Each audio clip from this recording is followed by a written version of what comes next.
beloved. How are you doing? Um, is that I'm always watching the news, and you know about the conflict in Israel between Israel and the Palestinians. And I always see people, even mostly Christians, when they analyze the situation and they tend to side with Palestine, right?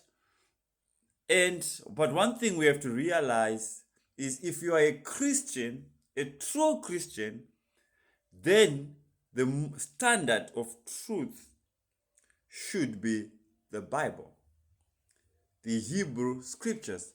Why is it so important for us to understand Israel's cause? Because the whole Bible hangs on it. The story of salvation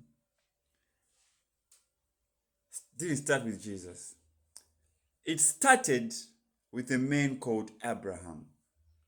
When God began to re-establish the salvation plan and restore the kingdom to mankind, he started with a man called Abraham. And the promise God gave to Abraham was a promise of a land.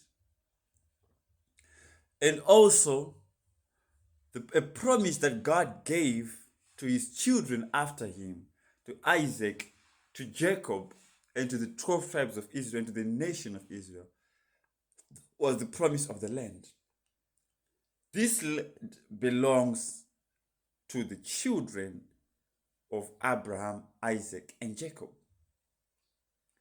So, as Christians, if you are a Christian, do not let your compassion override God's will. You see, when the Israelites conquered the promised land the first time in the days of Joshua, there were non-Israeli communities and peoples that were allowed to remain. For example, the Gibeonites.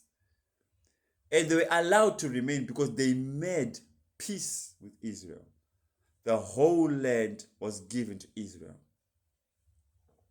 And every nation, every people that fights that word is fighting against God himself.